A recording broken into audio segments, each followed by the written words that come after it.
గురు సమానులైన సనాతన బంధువులందరికీ నమస్కారం. నేను చేతనా బొలిశెట్టి, భీమవరం. శ్రీమద్ రామాయణంలోని బాలకాండలోని 3వ సర్గలోని విశేషములను తెలుసుకునే ప్రయత్నం చేద్దాం. వాల్మీకి మహర్షుల వారు నారద మహర్షి చెప్పగా రామకథను విన్నారు. మహానుభావుడైన శ్రీరామచంద్రుడి చరిత్రలో ఇంకా ఏవైనా విశేషములు కలవేమోనని ఆలోచిస్తూ ఉంటారు. అలా ఆలోచిస్తూ ఉండగా మహర్షుల వారు ఉపస్పృశ్యోదకం సమ్యక్ మునిస్థిత్వా కృతాంజలిః ప్రాచీనాగ్రేషు దర్భేషు ధర్మేణాన్వేషతే గతం. అప్పుడు మహర్షుల వారు తూర్పు వైపు కొనలు కలిగిన దర్భలపై కూర్చొని ఆచమనం చేసి భగవంతునికి నమస్కరించి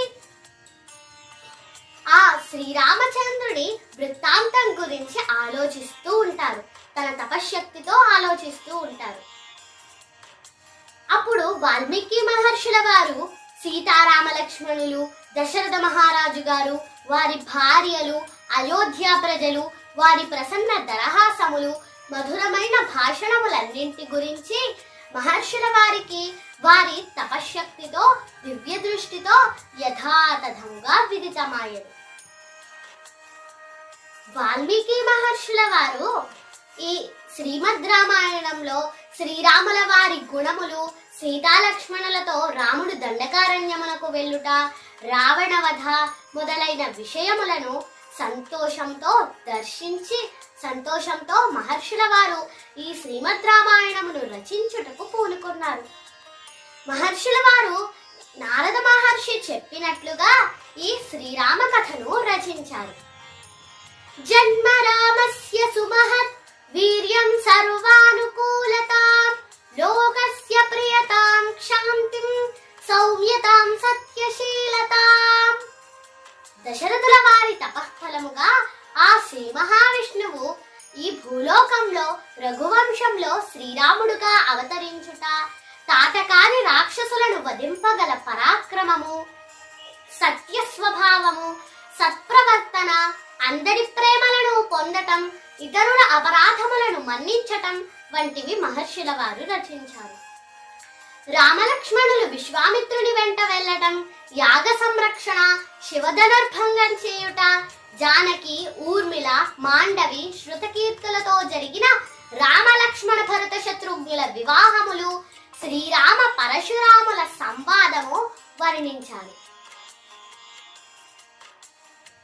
శ్రీరాముల వారు సీతాలక్ష్మణులతో కలిసి వనవాసమునకు బయలుదేరుట, దానికంటే ముందు శ్రీరాముల వారు యువరాజ పట్టాభిషేక ప్రయత్నము, కైకేయీ మాత పన్నాగము, సీతాలక్ష్మణులతో రాముడు దండకారణ్యమునకు వెళ్ళుట, పుత్రశోకంతో దశరథుల వారు స్వర్గస్థుడు అవ్వటం, అయోధ్య ప్రజలు దుఃఖించుట, శ్రీరాముల వారు వారి కన్ను కప్పి వెళ్లిపోవుట, నిషాదరాజైన గుహుణ్ణి కలుసుకొనుట, భరద్వాజ మహర్షిని కలుసుకోవటం, చిత్రకూటమును చేరి గంగా నదిని దాటి భరద్వాజ మహర్షిని కలుసుకోవటం, చిత్రకూటమును చేరి ఆశ్రమమును నిర్మించుకోవటం, భరతుల వారు వశిష్ఠాదులతో కలిసి రాముల వారి వద్దకు రావటం, రాముల వారి పాదుకలను తీసుకువెళ్లి అయోధ్యలో పట్టాభిషేకం చేయటం, భరతుల వారు నంది గ్రామంలో ఉండి రాజ్యపాలన చేయటం వంటివి వివరించారు. సీతారామ లక్ష్మణులు దండకారణ్యమునకు వెళ్ళుట,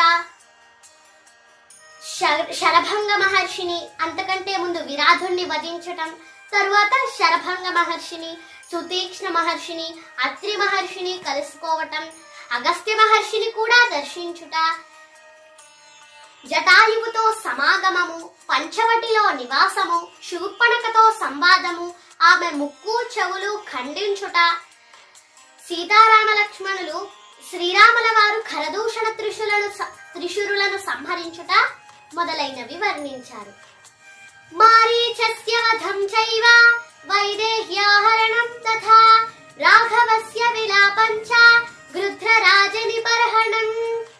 రావణుడు మారీచునితో పంచవటికి చేరుట, మారీచుని సంహారము, సీతాపహరణము, తరువాత రాఘవుడు శ్రీరామచంద్రుల వారు సీతాదేవి కోసం విలపించుట, జటాయువు మరణము, కబంధుణ్ణి శబరిని కలుసుకోవటం, పంపా తీరంలో హనుమంతుల వారిని కలుసుకొని సుగ్రీవుని వద్దకు వెళ్ళటం, రామ సుగ్రీవుల మైత్రి, పరస్పర ప్రతిజ్ఞలు, వాలి సుగ్రీవుల యుద్ధము, శ్రీరాముని చేతిలో వాలి వధ, సుగ్రీవుడు మహారాజు అవ్వటం, వర్షాకాలంలో రామలక్ష్మణులు ప్రస్రవణగిరిపై ఉండుట, సుగ్రీవుని ఉపేక్ష, సుగ్రీవుడు వానరులను 4 దిక్కులకు పంపటం, శ్రీరాముల వారు హనుమకు ఉంగరమును ఇవ్వటం, సీతాన్వేషణ, హనుమంతుల వారు 100 యోజనములు గల సముద్రమును దాటటం, మధ్యలో మైనాకుని ఆతిథ్య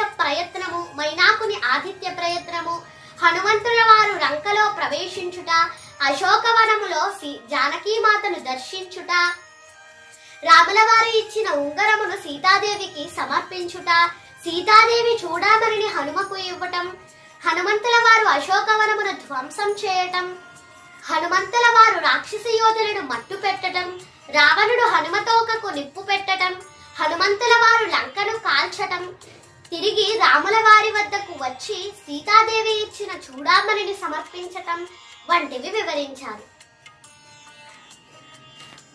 తరువాత రాముల వారు వానరులతో కలిసి సాగరము వద్దకు రావటం, సముద్రముపై సేతువును నిర్మించటం, లంకకు చేరటం వంటివి మహర్షుల వారు వివరించారు.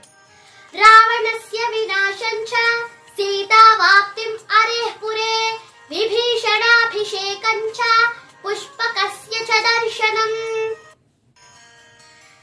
రామచంద్రుల వారు రణరంగంలో రావణుణ్ణి సంహరించుట, విభీషణుణ్ణి లంకాధిపతిని చేయటం, సీతాదేవిని చేరదీయటం, పుష్పకమును అధిరోహించి అయోధ్యకు చేరి భరత శత్రుఘ్నులను కలుసుకోవటం, అయోధ్యలో సీతామాతతో పట్టాభిషిక్తుడు అవ్వటం, ప్రజానురంజకంగా పరిపాలనము మొదలైన ఘట్టములను మహర్షుల వారు ఈ శ్రీమద్ రామాయణంలో 6 కాండములుగా అద్భుతముగా రచించారు. ఈ వీడియోలో మనం 3వ సర్గంలోని విశేషములను తెలుసుకున్నాం కదా. తరువాతి వీడియోలో 4వ సర్గలోని విశేషములను తెలుసుకునే ప్రయత్నం చేద్దాం. ధన్యవాదములు. జై శ్రీరామ్. భారత్ మాతా కీ జై.